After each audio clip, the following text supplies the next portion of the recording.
Without further ado, we have HypnoShark with Crash Team Racing Nitro Fueled any percent. So if you're ready, give us a countdown so we can accurately keep track of your time. I'll start the run right away pretty much because there's a loading screen straight away. So, all right, 3, 2, 1, go. All right. So, this is Crash Team Racing Nitro Fuel for the PlayStation 4, Xbox One, and Nintendo Switch. Similarly to the original game, if anyone's familiar with that, just Crash Team Racing. There's going to be a lot of drifting in a go-kart all the time. Not as many skips and not as glitchy, but the skill ceiling is arguably even higher than the original game, which was definitely like hard to beat for sure. So first track is going to be Crash Cove, which is actually a fantastic track to explain like the basics of this game. There we go. All right, into the first level. So straight away, I'll just explain the story of this game. Not that it's that good. Basically, there's just an alien called nitrous oxide who wants to turn the world into a concrete parking lot, which we don't really want the world to become a concrete parking lot because we don't really like parking lots. So we're going to try our best to stop him. But for some reason, so is everyone else. So we have to beat them in 16 races, and we have to beat 4 bosses as well along the way. And then obviously the final boss. So there's 21 tracks, or 21 races, should I say, in 16 different tracks. But all right, here we go. Loading screen should be nearly done. Yeah, first track, Crash Cove. Pretty like linear, considering like it's the first track, but that makes sense because obviously it's the first track. So shortcut right away. Just a little hop out this lake. And you've probably noticed that I'm sliding and drifting a lot. So that was really poor movement. By holding R1 and pressing L1, we are able to boost a lot, which gives us insane like amounts of speed. The meter in the bottom right is really useful for gauging when to hit our L1 rather. Just because, as you can see, it's like showing perfect every time I hit L1, which is obviously meaning that I'm getting the full amount of boost possible from my drifts. But in general, the first track is just about good lines, just trying to take up every corner optimally. In an ideal world, I want to be getting about a 119 on this track, and I should be on course for that. Yeah, not bad so far. This is going to be our first interaction with the AI, first of many. There's going to be a lot of these where the potential for them to hit you is pretty high. But at the same time, if you just don't ram them or like go right up behind them, they probably won't do that. But yeah, 120.7 I think that was. That's not terrible. It's certainly like not amazing, but it's definitely not bad for sure. After this loading screen, there's going to be a podium, and this is going to be the second case of RNG, the first being AI and their ability to hit you with items. But the second piece of RNG, and probably a lot more frustrating to deal with if you don't have like the right mentality for it, because after every track that gives you a trophy, you get this animation where the camera, and that was good RNG, you see how the camera panned down and was still? That only takes 9.7 seconds to skip the cutscene. There is also average RNG where the camera will pan from left to right, that takes 12 seconds. And there is also RNG where it's just bad and the camera zooms in and out, and that takes 13, which is like just so much time lost. Usually it isn't that big of a deal, the podium RNG, because it usually balances out fairly well. The most it will probably save you or lose you is about 10 seconds across the whole run, unless you're just really lucky or unlucky. But yeah, it's not too bad. All right, next track, Ruse Tubes. So this is the first track that will appear twice in the run, because not only are we going to be doing this trophy race, but also the boss of this hub world, Ripperoo, is also on this track, hence the name Bruise Tubes. This track is not only like an incredible IL, meaning individual level, but also there are some speedrun specific tech here that cannot be done in the IL because it requires items and it requires you to get a TNT like that, which is really lucky actually. So if I place the TNT on this downhill here, and I'm going to place it on the left so that the AI don't hit it, if I hit that next lap, then I can store the downhill momentum whilst the TNT is on my head, which is actually really cool. And if I get another TNT, okay, I might be able to go for the double, which would be insane. I've only hit it like twice ever. So there we go. Okay, there you go. And then you just have to get it off your head. And there you go. Now, I placed another, that is insane RNG. I just got 3 TNTs in a row. That's nutty. But because I placed the TNT again before I landed on the other TNT, I can actually go for 2 TNT techs in 1 Ruse Tubes. Oh, I barely went over it. That's a shame. But still. Oh, wow. And speaking of AI and RNG and their ability to item you, right there, case in point. That was up for debate. 118, not that good, but it'll do. I'm really happy I got to show off the TNT tech in a run, actually, in a marathon. That's really cool. Alright. So again, let's see what podium RNG we get. Hopefully it's not too bad this run. It's funny, I actually got a world record like earlier this week. It was a 47.47. And the RNG in that run was just ridiculously good. Like, I think I got like 9 good podiums out of a possible 16, which considering it's a 33% chance to get good RNG is just insane. And again, 2 good RNGs already. That's ridiculous. All right. Congratulations, you win a trophy. Now would actually be a good time to explain why I picked Polar. It's not really important which character you pick due to the newest patch, which didn't actually come out that long ago, which meant that you could play as any character with any stat, and we want to play as a speed character just because they're the fastest. Simple reason, really. But the reason why we want to play as Polar or any good guy character, is that they get Aku cutscenes, and when Aku says, "Congratulations, you win a trophy," he actually says it faster than Uka by a considerable amount. So if I was to, for example, play Dingo, because Dingo's my favorite character, I would lose like 13 seconds because Dingo gets Uka cutscenes, which really sucks, but it happens. Alright. So Mystery Cave's next track. This is going to be the first example of cycles. So, not only is there a shortcut in this level that's kind of precise, but also there are 5 cycles that you have to make. Oh, that's terrible. What is that? I just turned way too tight. That was my fault for sure, though.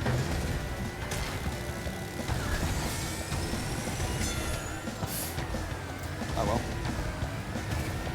So because I messed up like a lot there, I'm going to have different fireball cycles to what I'm used to. So I'm probably going to have to do some improv strats, which is going to be really awful. But we'll see how it goes. Also, if you're like a long time veteran of CTR, you might be wondering why I'm not picking up that many Wumpa crates. So near the top right of the screen, you can see that there's a Wumpa counter. And for the whole of this run so far, it's been at 0.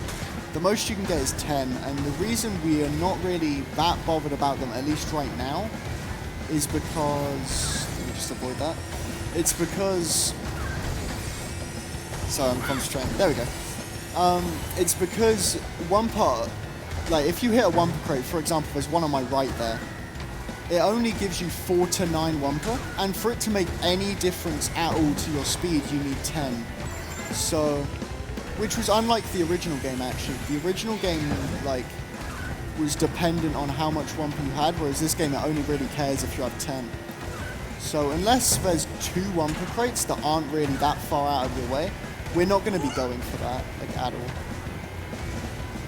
Really awkward fireball cycles that I got, but it's alright, not too bad.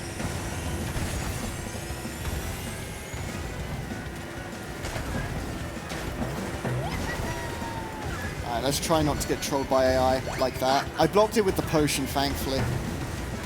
Thank goodness. 203, that's like really not that great for my standards, but RNG is kind of carrying me so far this run, at least podium RNG. Alright.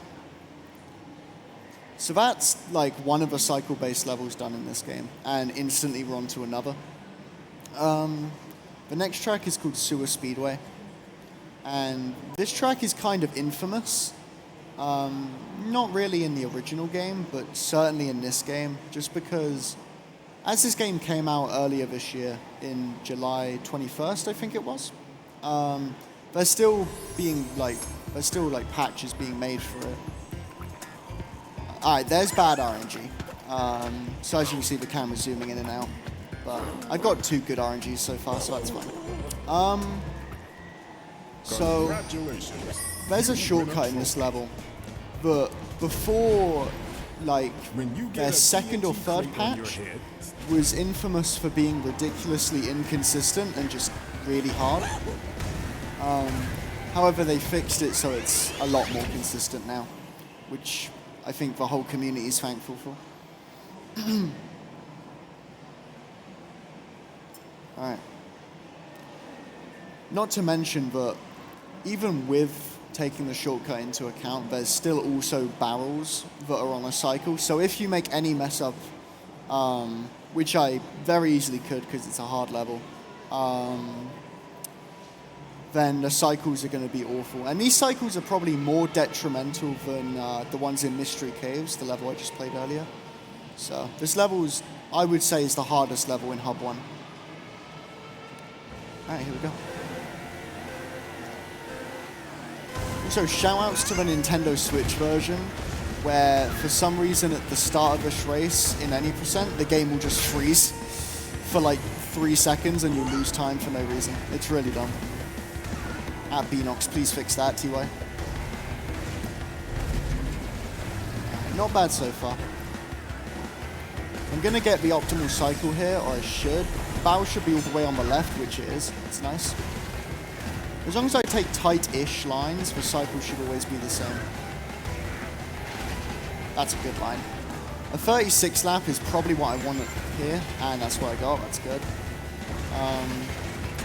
Oh, also shoutouts to the time trial world record here, which is absolutely bonkers. I think it's like a, what is it, like a 141 or something? It's insane, either way.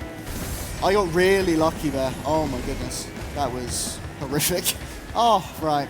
So there's an example of like, kind of, yeah, because I messed up, the barrel cycle is completely off. That one. But that like weird like loss of speed that happened there was just me being too tight to the half pipe and kind of getting invisible bonked, which is unfortunate. Yeah. This Hub 1's been pretty so far, but it's alright. Nice. Okay. I made the shortcut 3 out of 3 though, so that's cool. There we go.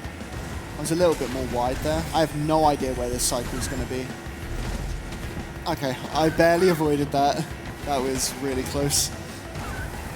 Yeah, usually I'm aiming for like a 146 here, but I lost like 5-6 seconds. That's unfortunate, but it happens. Alright. So, that's the first 4 trophies of this game done. And that's the end of the first hub world, at least until the boss fight that's about to happen. Also, after this podium animation, there's an opportunity for a boss cutscene skip, but for some reason it only works on Nintendo Switch. We have theories that it's probably because of Nintendo Switch being a bit laggier, which means you're able to do some more inputs during the cutscene load, which enables you to skip it. So sadly, you won't see a cutscene skip until like the second to last track, unfortunately.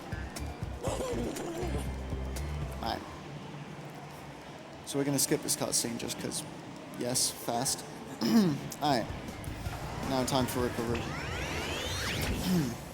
So, the TNT tech that I demonstrated earlier, where you store the momentum of the downhill, the thing is with this boss is that, and this goes for every boss in this game, they will shoot out different power-ups at a consistent rate, which like never really deviates. So that means what we can do is use Ripperoo's TNTs that he shoots out to get a free attempt at a TNT tech. So this isn't really reliant on RNG, because he puts it in the same place every time. So it'll be interesting to see if I can get it again. It'd be nice too. Alright. Pretty decent start. Again, I'm kind of hoping for a TNT here. Unfortunate, but it happens. So, I was actually really lucky to get 2 attempts at it during the trophy, so I can't really be mad that I got a potion there. Of course, now I get a TNT. If I got a TNT here in the trophy, it would actually be really nice. Because I could still go for it lap 3. But Ripperoo drops one for me anyway, so it isn't really a big deal that I pulled a TNT here. There's no point in using it, because Ripperoo's just going to drop one for me.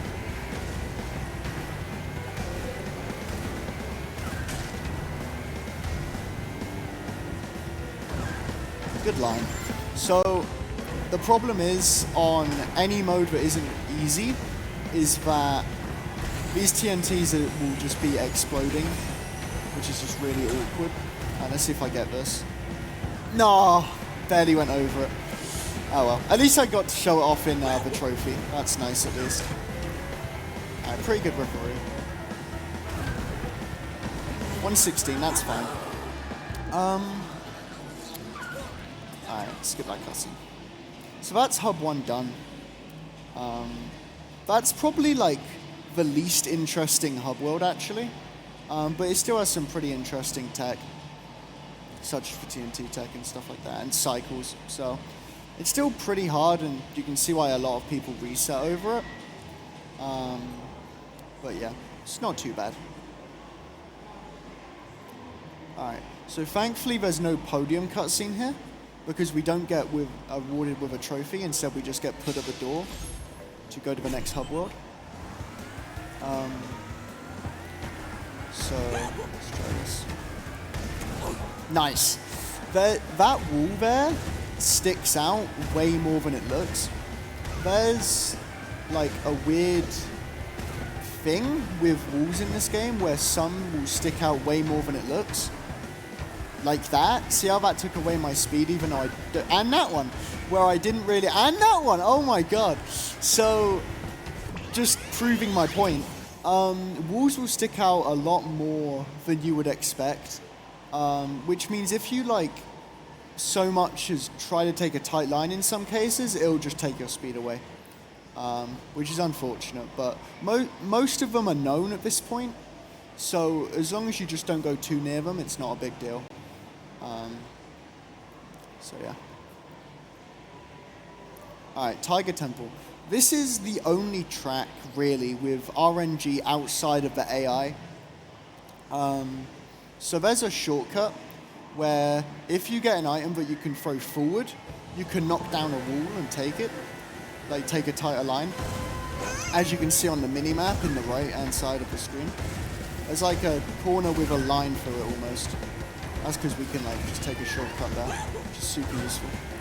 So I'm looking for like a potion or a bomb here. A potion, that's good. So I'm going to be able to throw this at the wall and knock it down and go through it. And that's 2 out of 2. I'll get another potion. That's really nice.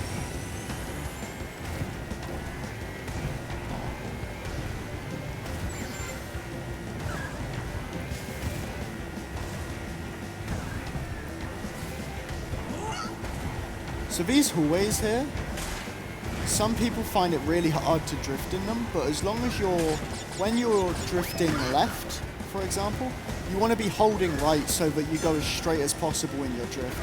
That's one actual reason why speed characters are fast in this game, not only because of a high speed stat, obviously, but also the fact that they don't deviate too much if you hold the opposite direction. So like, if I was going through here with, for example, a turn character, I would struggle to drift because I would just be going all over the place, which would be really awkward. I didn't even mention that was 3 out of 3 RNG, and it would have been 4 out of 4 if I had another lap to do. That's incredible. It's going to be a 130. It's not too bad. I aim for 129s if I'm going for like world record, but 130 is still absolutely fine. Especially considering the RNG. Like, if I get 2 out of 3 RNG there, I'm not getting a 130 unless I play like a madman. So that's really good.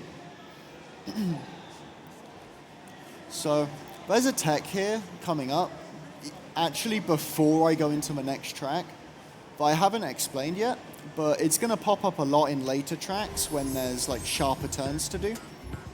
And it's called U-turning. Now, U-turning was in the original game as well, the original CTR, but it wasn't half as useful because it took away your reserves.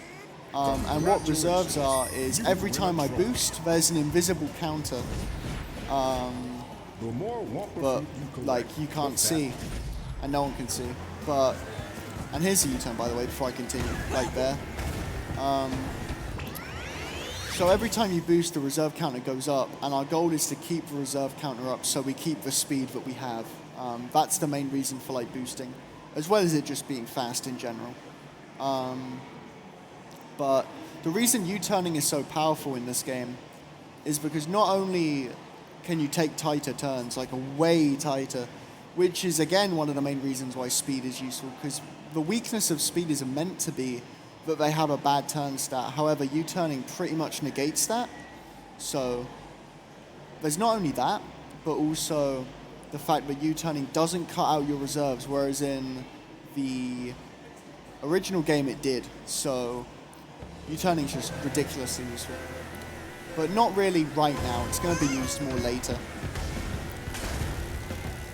Nice. So for some reason, Beanox, the developers of this game, designed that wall so that you can just jump on it and just ride it up, which is really strange.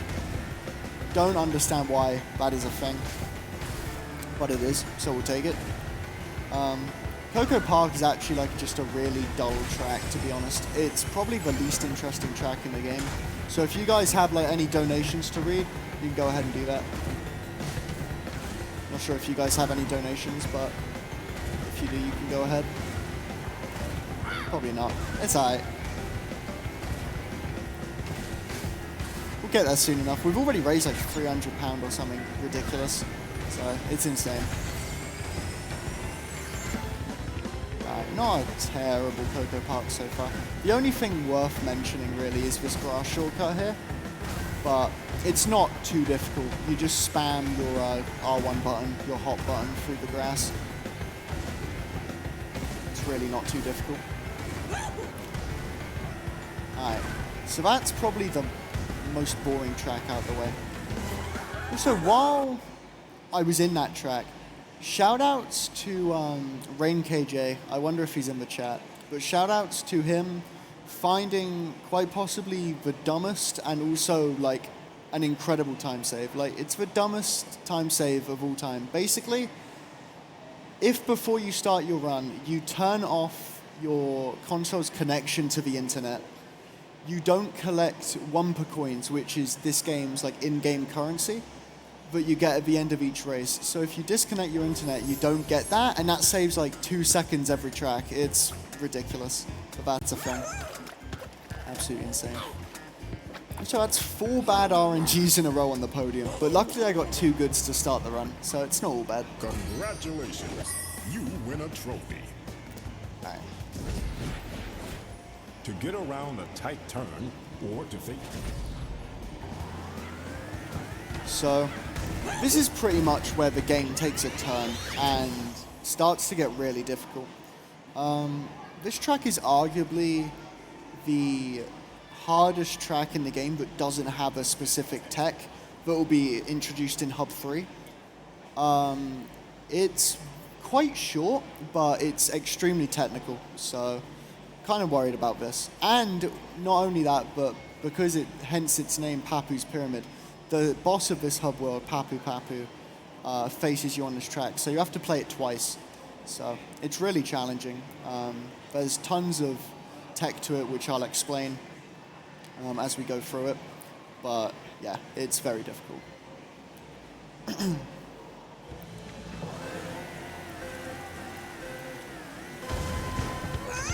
Alright, so the first thing, these infamous corners. A lot of people struggled with these, and apparently I am as well.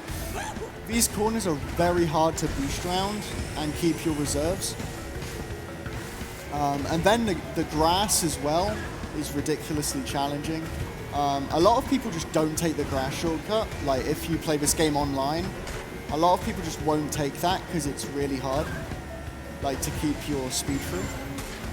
But mostly it's these corners that are the most challenging, especially with turbo pad speed like I have here. That was nice. Pretty decent grass as well, and I lost my reserves. That's another thing about, Okay, I managed to keep my reserves even though I didn't drift off the turbo pad. That's useful. So, another thing about this track that's incredibly hard, not only these AI that are awful in every way, but also the fact that your reserve management on this track, because of the grass and because of the corners, is extremely tight. This section is the easy part, but the corners and the grass cut is really unforgiving. That missile isn't hitting me. Pretty decent. So, yeah, not bad at all. If I was like grinding for world record, I'd be hoping for a 124 there, but like a 128, I think that was, is absolutely fine in a marathon. I've done much worse than that, so I'll take it for sure. Especially with like AI patterns and stuff in that level. Like there's TNTs and potions that can be placed in the corner section, which is most of the time just completely unavoidable. So I'll take that for sure. So 3 good podium RNGs so far this run and 4 bad, and none average so far. Congratulations. Haven't even been able to show off the average RNG yet. You can get a hang time turbo from jumping. Alright. We're gonna go wide here, and it may look like that was just ridiculously wide for that turn there, like in the hub world. But if I go anywhere near the boss door, Aki will give me a cutscene about how I haven't unlocked it, so I need to go really wide there. Yeah, this is the next track, Dingo Canyon. By the way, Dingo is the best character, and if you disagree, you're wrong, just saying. So, this track, again, it's kind of short. There isn't like too much here to add, besides the fact that there's a very, very risky TNT tech in this level as well, because there's a very long downhill. Not to mention that this shortcut coming up right at the start is very precise. A lot of people don't go for it. I barely touched the rock. That's a shame. If I did that on lap 2 and 3, it'd be a lot worse, because by that point I have loads of reserves built up. But because I hit it on lap 1, it's not really that big of a deal. It's more of a nuisance on lap 1 than it is a genuine problem. I thought I could beat that cycle, but barely missed it. Because I hit the rock on lap 1, actually, that cycle was a bit off, so I didn't really know where it was going to be, hence why I made that mistake. Alright, let's try and get it. There we go. See, that's like kind of precise, and it involves a U-turn, which needs to be timed very well. Oh, you're joking. Barely hit the rock there. It's a shame. Good line. But, yeah. So, if I was to hit that rock on this lap, for example, I would lose like 3-4 seconds, whereas on lap 1 I hit it and it was just not a big deal. Yeah, that's fine.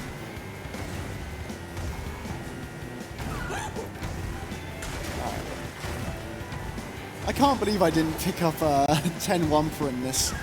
So this is like one track where you'd almost for sure get 10 Wumpa, but for some reason I've just been missing every single Wumpa crate. I tried to snipe Crash. That's fine. We have a dono actually, if you don't mind me reading it out. Yeah, go for it. Yeah, go for it.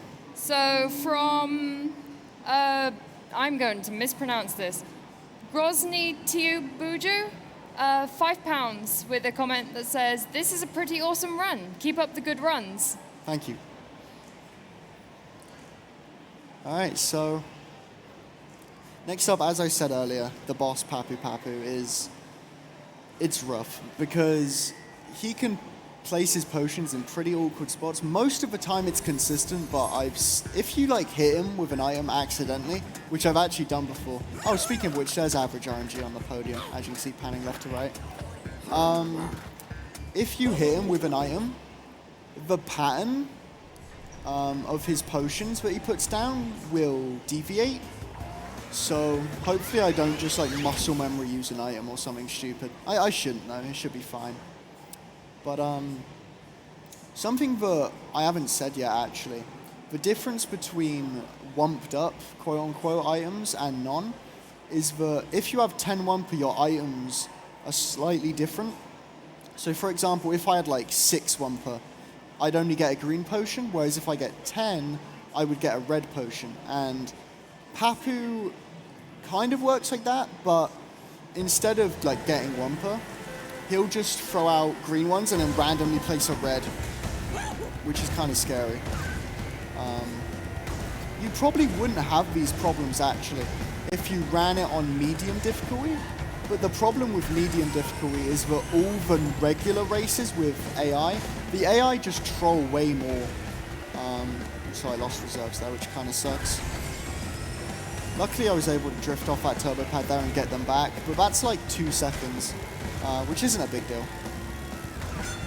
Yeah, usually I aim for 21-second first laps here, now it's like a 29-second first laps here. Now it's like a 31, so it's not too amazing. Good corners. Oh, there's a good grass. That grass is much better than what I've been doing. So again, veteran CTR players might be thinking, I'm actually missing out a shortcut here. After the one where you jump on like the little platform, there's a shortcut to the left, but I don't go for it. Oh dang. I don't go for it, and nor do any runners actually, because in this game, unlike the original for some reason, unlike the original for some reason, as you can see it's on the left there. Oh, that's, okay, yeah, that's fine. I had to get around Papu. If you drift off the shortcut that we don't go for, sometimes for some reason it'll count you out of bounds, and then it'll do something really glitchy, where you'll be like stuck in a loop of just respawning, and it's really bad, and it loses like 15 seconds. So it's not worth it because it saves like 0.2 overall, so it's really not that big of a deal. Alright. So that's Hub 2 out the way. Not terrible so far. Probably my best level so far was Tiger Temple, the one with the RNG. And Coco Park also wasn't too bad. But yeah, so far it's been okay. Alright, so there what I just did, during that cutscene, there was like a black screen. You're actually able to drive in that. And you have to time a U-turn to the right during that movement there. If you time it correctly, it will give you a really nice line to take that dogleg left. So that was actually really nice. Managed to nail that blind driving. As I said before, this is kind of where the game like picks up a lot. If it didn't pick up already, it definitely picks up now. The 4 tracks in this hub world all have something like difficult to offer. So this track, for example, is just jammed with shortcuts just everywhere. There's 3 shortcuts in total, and lap times are about 22, 23 seconds if played well. At least lap 2 and 3 are. So, yeah, just like really difficult. Here's the first one right off the bat. That one's by far the easiest shortcut in this level. Really not difficult at all. However, these two coming up are really, really like not fun, especially the last one coming up here. So here we go. Nice. So that's like a good lap, like a really good lap. A 25 first lap is what you want, and a 25.3 is actually really, really solid. So what I'm aiming for now is 222 laps in an ideal world. And hopefully no items in the way of the shortcuts. Whoa, my goodness, that was close to failing it. I mean, it's still like not fast, because obviously I went through the off-road snow, which is slow. And now I don't have reserves because I got no landing boost. But yeah, at least I'm alive. That's the main point.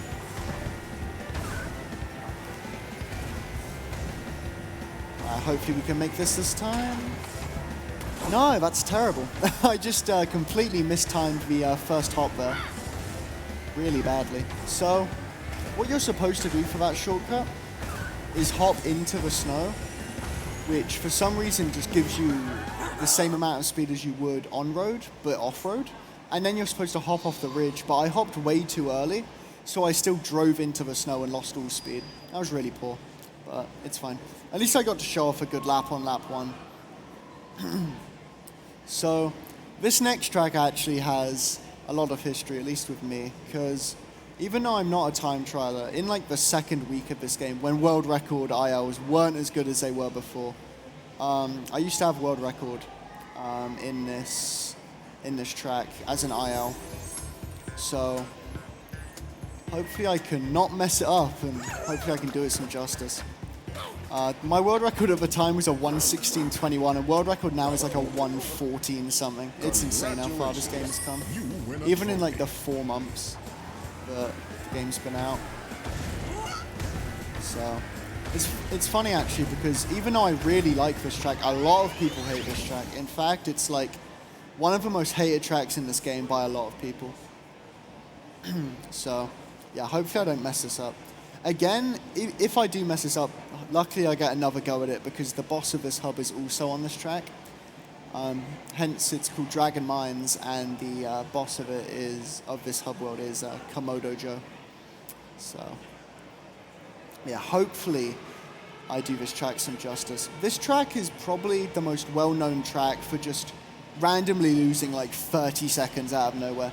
If you make one mistake on this track, the minecart cycles that you'll see are just completely skewed, and yeah, it can cost you so much time. So I'm actually going to concentrate a little bit here and try not to mess this up.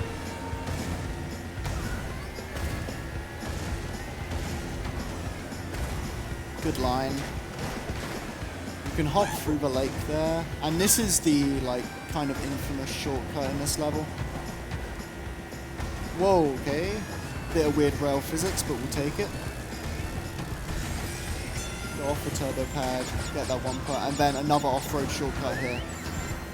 27 lap is fine. I aim for 26s at least in the boss fight, but 27 is absolutely fine. No one's complaining with a 27.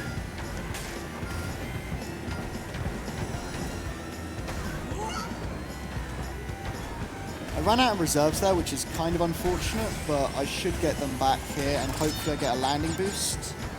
Oh, I didn't. I might run out of reserves. Yeah, I did.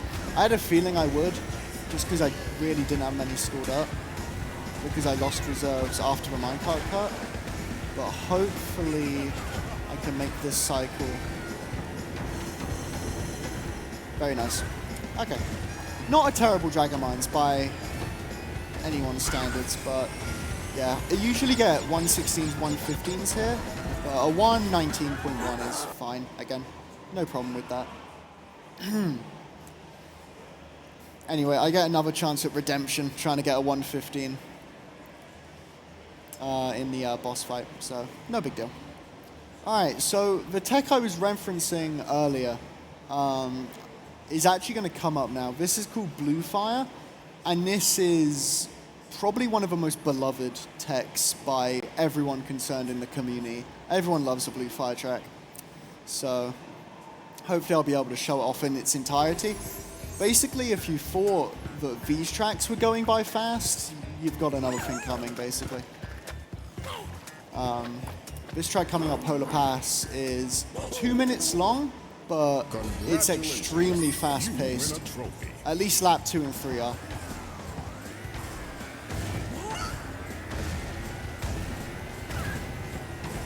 Alright.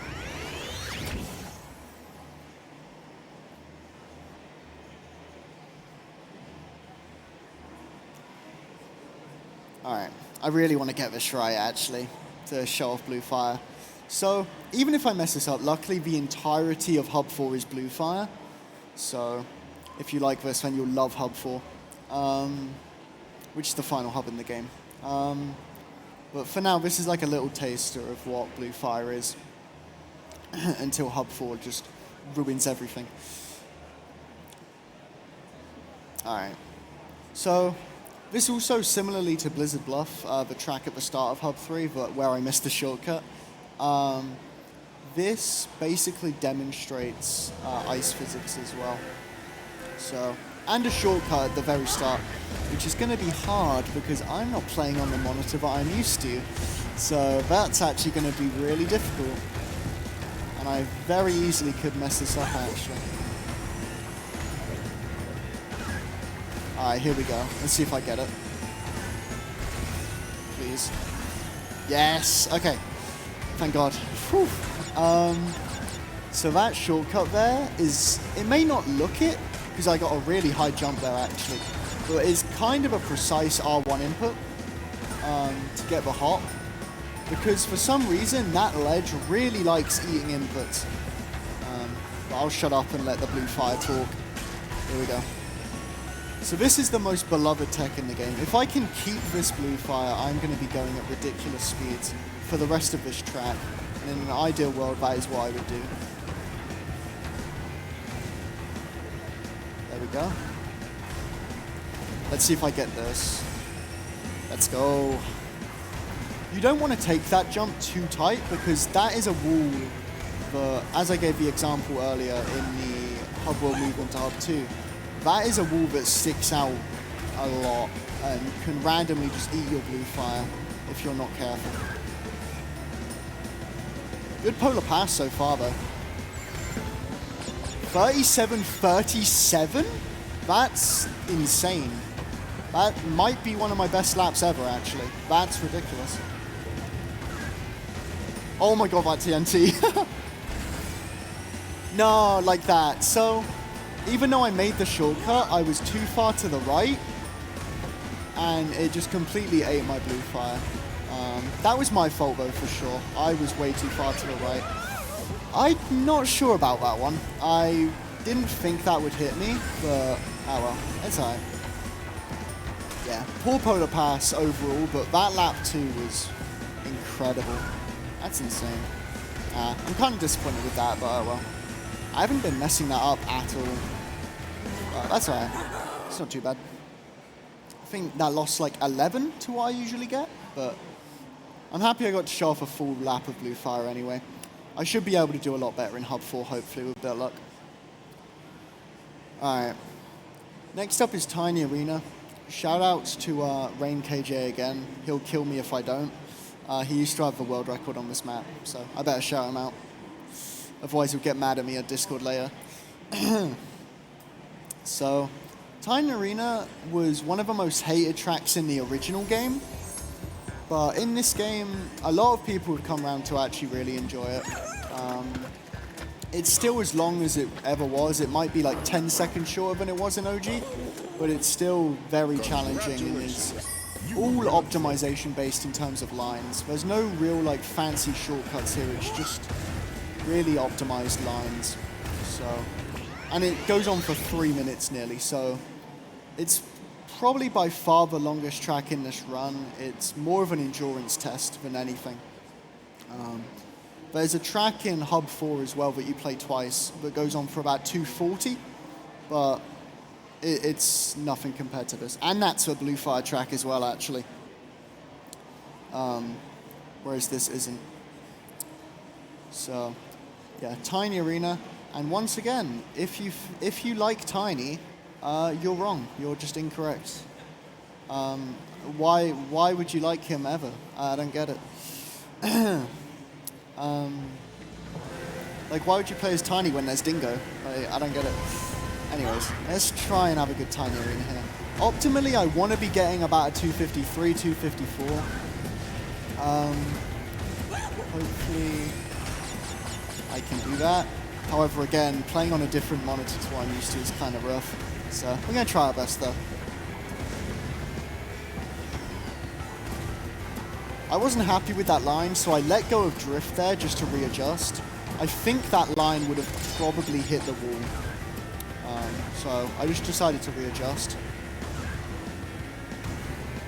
This track really shows off the power of U-turning, actually, and basically why Speed is the best character as well, or the best like character engine to go with. Because all these turns here, if it wasn't for U-turning, would be really difficult with the Speed character.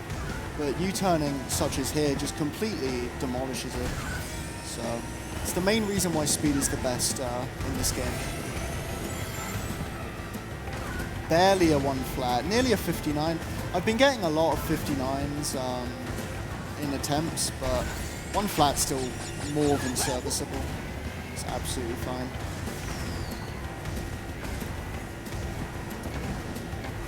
Uh-oh, that was a misinput if I've ever seen one. I wanted to drift like right near the start of that movement, and this is all wide. This is scuffed movement. I wanted to drift there, but instead I got a hop, and that completely threw me off. Avoid this TNT, that's kind of important. Pretty good line. There are usually items round the end of that corner, so I was kind of wary there. Because Easy AI, for some reason, love to put items round corners. I don't know what they get out of it, but I guess they stop me from saving the world, which I guess is a win. Final lap here. I haven't lost reserves yet, which is a minor victory. My lines haven't been too amazing. Speaking of which, that was just incredible. But so far at least. Let me see if I can do this turn right. That's much better. That's like a lot tighter. That's what it should have been on lap 2, but I messed up. Jump, please.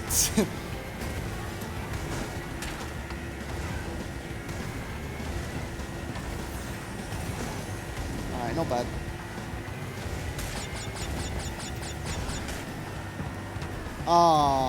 Just as I said, I haven't lost reserves yet. I go ahead and barely touch a wall. That's unfortunate. I wanted to get a hop there, but I was on a weird bit of terrain, so I stuck to the ground a little bit.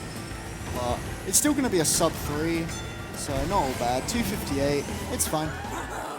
Again, it's not like incredible, but it's absolutely fine. It's takeable. Alright, so on to Komodo Joe, the third boss of this game. This is probably the most problematic boss if I play it optimally. Simply because he has a chance, and a pretty good chance, of putting a Nitro in a really unfortunate spot. So hopefully he won't do that, but chances are he's going to. In which case I'll have to take a super tight line, which whilst being fast is also rather risky. So it's going to be interesting to see if I can do anything. This is also the last boss cutscene we can't just skip and drive straight into the boss portal door. But we'll get to see that on the Hub 4 boss. So back in the Dragon Mines, last time I got a 119. I try to get 115s and 116s, so we'll try and put something right. If I get a 115 in a marathon, that would be absolutely incredible. That'd be insane. But yeah, we'll see what we can do. But yeah, this is actually also the last non-blue fire track of the run. Because, as I said earlier, the entirety of Hub 4, which is where we'll be going next, is blue fire, similarly to Polar Pass. So here we go. Again, just trying to take tight lines so I can make the optimal minecart cycles here. That's good. Alright, let's try not to blow it.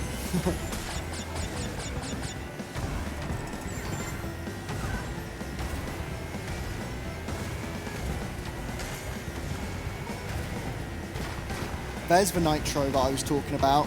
So I avoided it by going tight. Oh my gosh, that was sketchy. I made it though. And I lost reserves, yeah. I can't say I'm shocked, but I lost reserves there. I got a landing boost this time, so I should keep reserves with a bit of luck. Started, whoa, never mind, yeah. I missed a mini turbo there. I barely mistimed my L1 input. So instead I just lost reserves. No, I tried to follow the minecart all the way up. That was because I missed the L1 input actually. The minecart was completely thrown off on the cycle, so I got a different cycle. Ah well. I managed to show off a pretty decent Dragon Mines earlier. But that's fine. Still pretty decent run. Not too amazing, but definitely not bad. No, like, humongous time losses so far. The only big time loss was probably Polar Pass, the Blue Fire, where I lost 11. That was probably the biggest. That and Blizzard Bluff, where I lost like 9. Those two. But apart from that, it's been like small time losses here and there. Not bad at all. Alright. So as I said, the entirety of Hub 4, the last hub in the game, is going to be Blue Fire, so it's going to be extremely fast-paced. Also, shoutouts to this weird loading screen that you have to sit through for no reason. Beanox, please fix that, cheers. That's another thing I forgot to mention, actually. For this game, on speedrun.com, we use a load remover, so that timing is done without loads. So even though I said my world record earlier was a 47.47, I think in actuality it's like a 1:12.33 or something like that. Someone can check on speedrun.com and post it in chat, I'm sure. But it's something like that, so yeah. This isn't going to be too far off, but at the same time my PB plays well and gets like really good RNG throughout the whole run, so we'll see. Alright, first track of this hub, Engine Labs. This is probably the easiest track of Hub 4, and it's still pretty difficult because of the before-mentioned Blue Fire. Meaning one mistake and you not only lose reserves, but you lose a ridiculously fast, like, mechanic.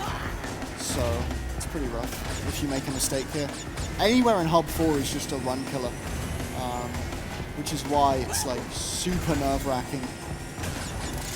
This is one of the tracks where we're actually gonna get Wumper, because I big-brained earlier and thought to myself that because Wumper, having 10 Wumper gives us a 2% increase in speed, I figured that because we have Blue Fire and we're going faster, whoa, okay, that was sketchy. Because we're going faster than what we usually are, I have no idea what that was, but that was very weird.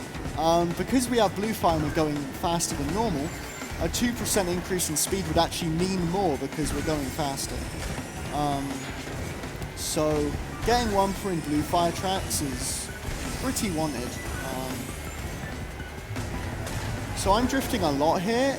Optimally, you probably wouldn't be boosting as much as this, but because it's a marathon run, I just want to keep my reserves nice and healthy. Because I don't want to like make a movement error and like just lose it all. So yeah, optimally you wouldn't drift around this corner, you would just U-turn. I'm going to try hopping over this to get a sequence of like little hops to get landing boosts. You also wouldn't drift around there. Overall though, this has been a good engine labs. I'll try and go a little bit risky here at the end for you. So as you can see, you can U-turn around there. I'll try and go a little bit risky. Why not?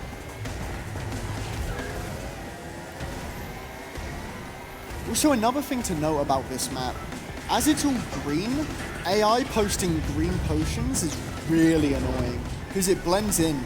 So you can't like see to avoid green potions. It's really awful. You also wouldn't drift around here, you would just U-turn. That's perfect. That was gorgeous.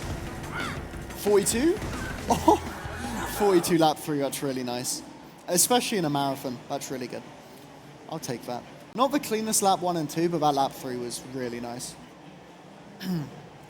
All right, so that's the easiest blue fire track in the run out of the way. Not that that means it's easy at all. Next up, we have Cortex Castle, which is essentially U-turn practice the track. There's a lot of 90-degree turns, 180-degree turns that you have to navigate. That I'm pretty sure any other class of character would be faster if we didn't have U-turning. So there's a lot of U-turning here.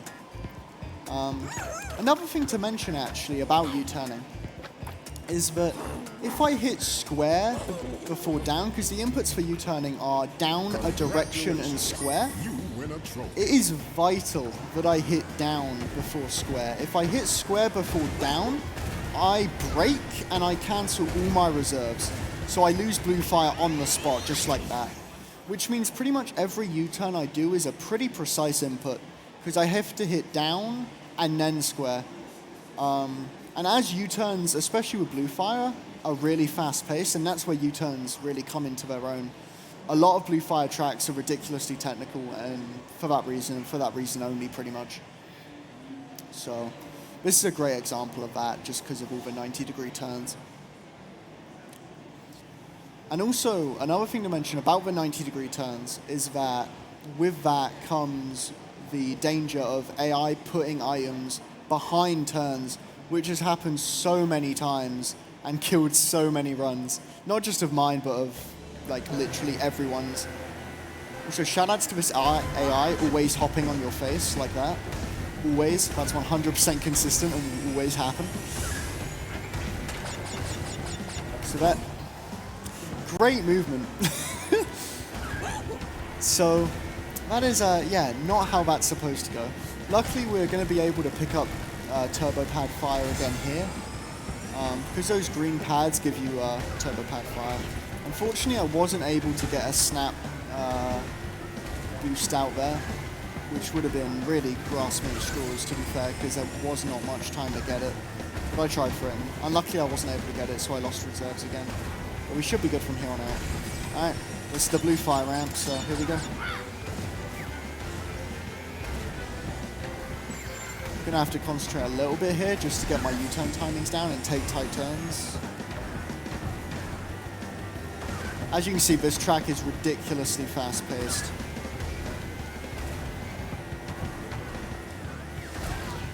Turns like that with speed characters without U-turning would just be completely impossible.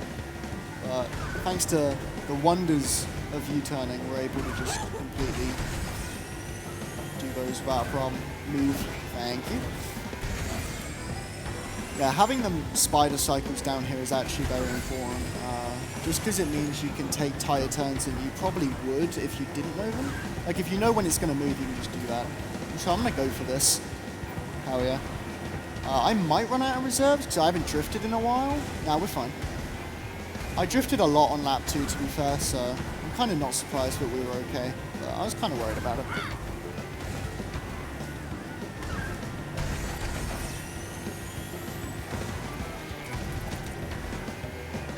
That's a fine Cortex Castle, considering the bonk on lap 1. That would have been a 153 without the bonk on lap 1, and that is, yeah, that's absolutely fine. I think my best seg is a 150, but that's, I think that was a dead run, and I just went like hell for leather at the end. So, at this point, if you're on like PB pace, you're really nervous, you're like choking all over the place probably, and you still have to do probably, arguably, the two hardest tracks in the game back to back to back to back, because they both appear twice. So there's only 2 tracks left, but there's still 4 races left. 2 bosses and 2 trophies. The first one is, I mean, they're both beloved tracks, but the first one is especially beloved, Hot Air Skyway. Congratulations, you win a trophy. Quite like a well-known track with the original, and still here. Again, another blue fire track, as said earlier. This track has a ton of risky strats, which I'm not sure if I'm going to go for or not. I might just go for them just for the hell of it, but I'll see. Yeah, this is a really like optimized track in the IL like department. I think in speedruns we aim for like a 209, and the time trial world record is a 2:03, which is just ridiculous. It jumps over so many turns, it's just insane. So, but yeah. All right, here we go. Fireman Dingo in front of me, hell yeah. All right.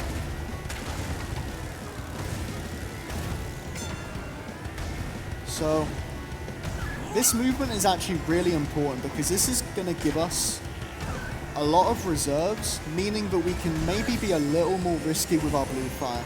If I went into that blue fire section there without any prior reserves built up, I would probably be playing this way safer than I am right now. Alright, here's a little shortcut here, fog jump. This is really nervous because obviously you're just jumping over an out of bounds plane, so it's just really scary. This is also a shortcut, but it's so easy that like I almost forget to mention it. It's just like super easy. This is what I was scared about, but I'm gonna go for it anyway. Hell yeah. So that turn skip there is like, it's more nerve-wracking than it is hard. It's very easy to just choke and hit R1 too late because you feel like you have to jump over a lot more than you probably do. That and also hitting R1 near the edge of that road, there's a chance that you hit a bit of terrain and get bounced barely in the air, which will lead to your R1 input not being counted as a jump and instead a drift because it thinks you're in the air. So that's like a really, really scary section right there. Oh, hell yeah. 2 out of 2, let's go. That was really nice. This is again another example of U-turns just destroying the spiral section there. U-turns are just extremely powerful. I might be on for a 208 here, you know. This is incredible so far. A 46-41. If I can get another 41 here, this would be brilliant.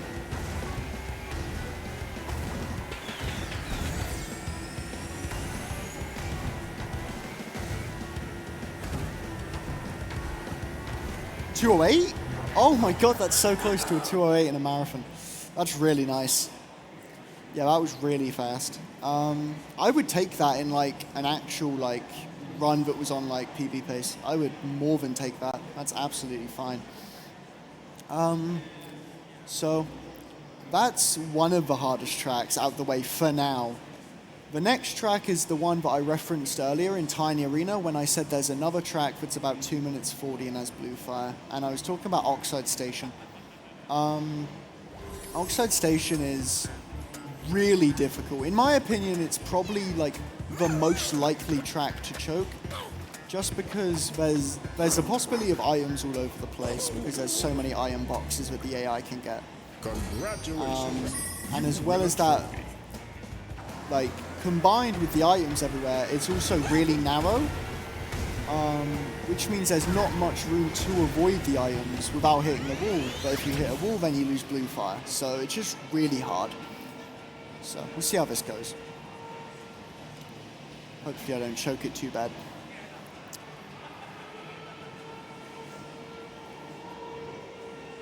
Alright. So, yeah, as I said before, probably, in my opinion, I would probably go as far as to say this is the hardest track in the game.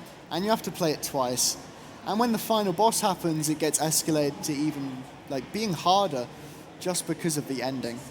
And bearing in mind that's the last 20 seconds of a speedrun, it's probably the most intense thing ever. It's ridiculous. So there's a mini strat here. The AI will shove you into the turbo pad off the start every time, so you can get optimal fire just every single time. That's a really nice line right there. You also want to grab this Wumper if you can, but I barely missed. The danger there was just hitting the wall like that. I just U-turned like way too much. That was my bad. Not a big time loss though, just because there are turbo pads literally everywhere, as you can see. So not really that big of a deal.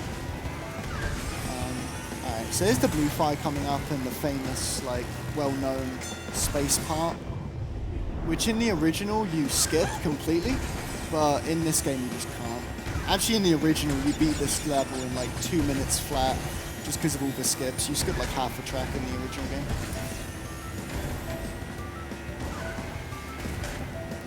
Yeah, what the original has in skips, this game has in like a higher skill ceiling with blue fire and lines in general.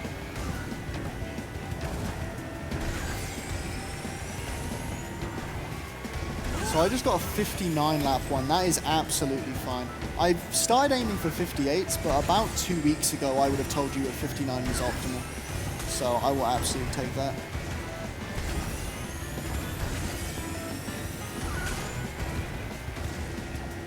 Still got blue fire, which is nice.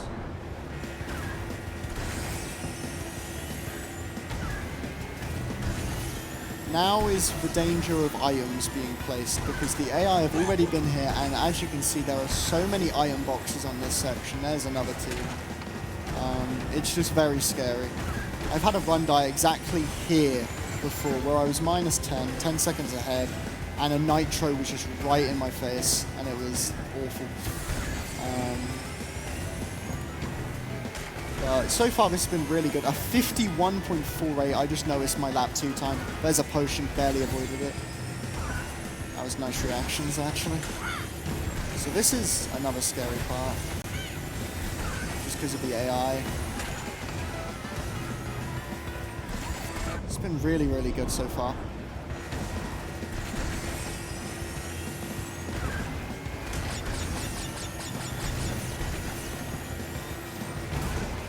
Oh, I got nearly rammed into the wall there. That was scary for a minute. That's fine though. I don't have to worry about items anymore because I saw this area on lap 2 and there's no more AI. A 50.81 lap 3. That's crazy. Usually I get like 51s. I don't usually get a 50, so that's really nice. Coming up is a boss cutscene skip here. Instead of mashing triangle to skip the cutscene, we're able to drive right into the boss door before the cutscene even loads. Just by holding X after we skip the podium. It's really easy, anyone can do it. If you have a finger, you can do the skip. It's really not difficult. Now watch me mess it up. So after I skip this podium here, I'm just gonna hit X and then hold it. And that should do it.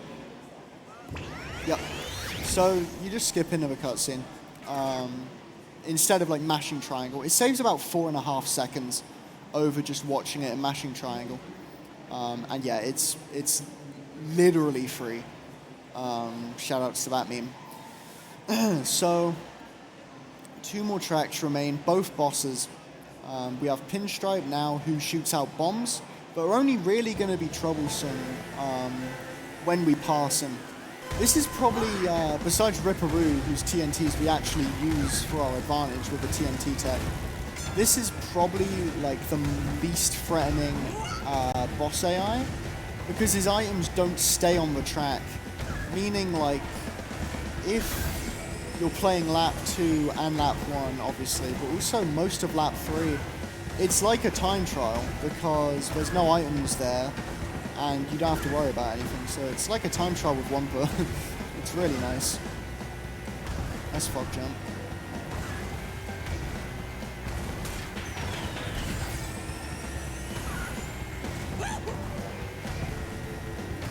Good hairpin skip. Nice line through there, actually. Should be a 46 lap. I've started to go for 45s with like really risky strats, but like really risky, like not hairpin. Well, also hairpin, but also the spiral. You can do really fast on lap 1 if you get optimal U-turns. But I didn't get optimal U-turns there. But that's fine.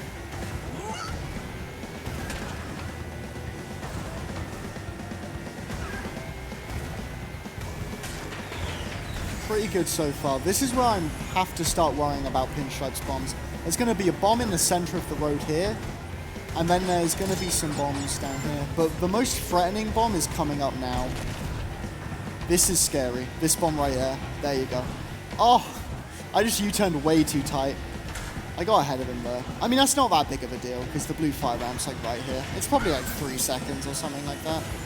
I U-turned trying to avoid him, and I just U-turned straight in the wall like an idiot. That's fine though. Not that big of a deal. Uh-oh. Okay, I was kind of scared about my line there, but made it work.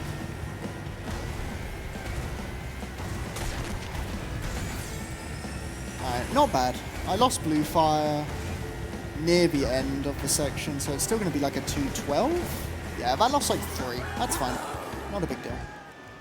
So, he's beat me fair and... Alright. So, final track. Oxide Station again, but this time, instead of having items to worry about on laps 1, 2, and 3, well, not lap 1, but laps 2 and 3 especially, we're now gonna not have to worry about items until the last 30 seconds of the run. This is one of the big upsides to playing on medium difficulty, because sure, the AI just love to put items in your face in the 16 trophy races, but in the Oxide final boss, you don't have to worry about red potions. So because we go so much faster in Oxide because it's easy mode, there's a danger that we lap him, and because he's putting out items all the time constantly, we catch up to his red potion cycle, and we have to avoid them on the final 20 seconds. It is by far the most terrifying thing you can experience as a human being, I swear. Like, if you're on PB pace, it is just awful. Because like, if you've played like incredibly well and then you just have to deal with this, like, just monstrosity throwing items out the back of his car at you in the final 10 seconds of the run, it's awful. Especially as the red potions, not only do they hit you and take away your reserves, but also they have the ability to put a storm cloud above your head that makes you go slow for like 5 seconds. So it's like 2 time losses in a sense. It's really bad. You lose like, depending on how close to a finish you are obviously, you lose like 6, 7, 8 seconds, which in an optimized like category is just awful. So yeah, it's really not good. The upside to it though is, unlike the trophy run, I don't have to worry at all about AI dropping stuff in my face the last, like for the first 2 or 3 laps. I should mention now, time is coming up when I cross the line on lap 3. I'm on lap 2 right now, so it's not coming up for a little bit, but it's very close. So just thought I'd let you guys know.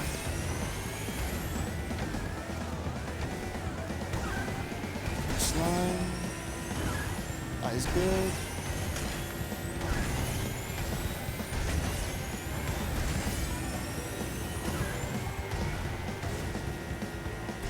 That was nice as well. I've actually played Hub 4 really well this run. It hasn't been too bad at all. Cortex Castle lost like 5, and no, Pinstripe, sorry, lost about 3. That's been it really. Really not bad.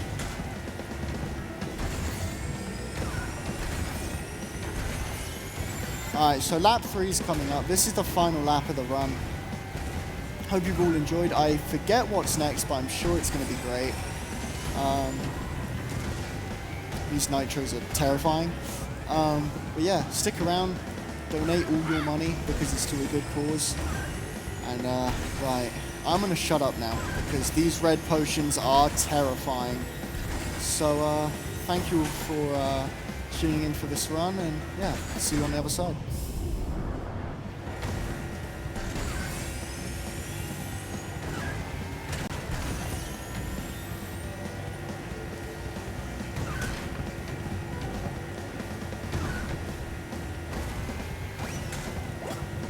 Yes, dude, let's go. All right, time coming up now. Whew. Let's go. Thank you. Would you like to know your time? What was that, sorry? Would you like to know your time? Yeah, sure, go for it. It was 1 hour, 13 minutes, 51. Right, awesome. That's really not bad. That's like about a minute off my PB, I want to say, which for a marathon run is really nice. So yeah, stay tuned because I'm sure whatever's coming up next is going to be brilliant. So, all right, thank you.